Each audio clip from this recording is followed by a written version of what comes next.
பேர் விஜயலட்சுமி.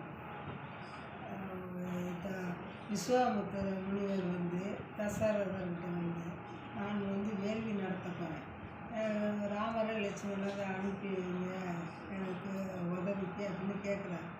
அவங்க அனுப்பி வைக்கிறாங்க. ராமர் லட்சுமணர் விஸ்வாமித்திரர் காட்டுக்கு வர்றாங்க. காட்டில் வேள்வி நடத்தும் போது உங்களுக்கு உதவியாக காவலுக்கு நிற்கிறாங்க.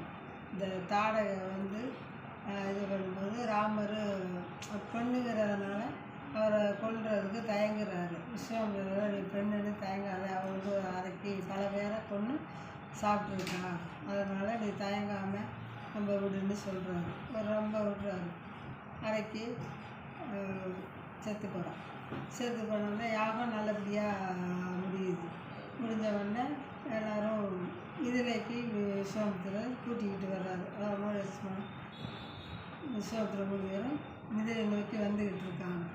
வரும்போதே ராமருக்கு ஒரு உணர்வு, தன்னை அறியாமல் இங்கே அவரே அப்படி இங்கே பாபான்னு கூப்பிட்ற மாதிரி ஒரு இதாக இருக்குது.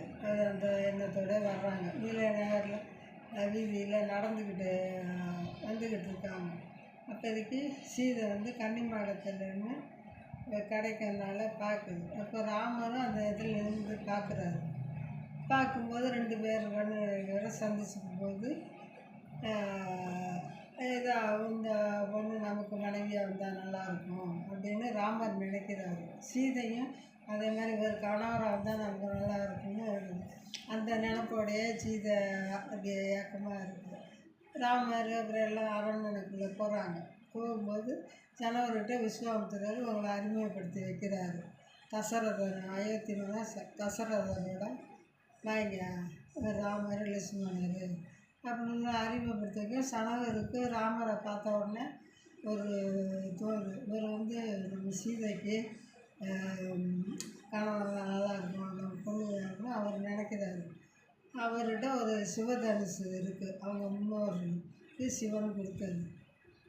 சீதை சின்ன குழந்தையாக இருக்கும்போது வரும்போது ஏதோ ஒரு பூ அந்த தனுசுக்குள்ளே விழுகுது. அதை ஈஸியாக கையால் எடுத்து நாட்டி வச்சுட்டு அந்த பூவை எடுக்குது.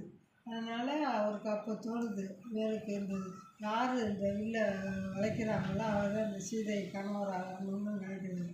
அதனால் ஒரு போட்டி வைக்கிறாரு.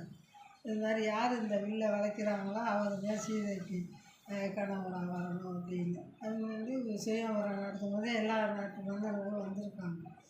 எல்லோரும் தொட்டு சிலர் யாராலையும் தூக்க முடியல, ஒரு தொட்டு பார்த்துட்டு போயிடுறாங்க. கடைசியாக ராமர் வர்றாரு. ஈஸியாக வில்லை எடுத்து வளைச்சி இதில் ஒரு 4 போட்டுனால ஒன்று முறிஞ்சிருது. அப்புறம் உடனே தசரதருக்கு ஆளை அனுப்பி இந்த மாதிரி கல்யாணம் முடிக்கணும் அப்படின்னு வர சொல்லி நல்லபடியாக கல்யாணம் நடத்துகிறாங்க. நன்றி, வணக்கம்.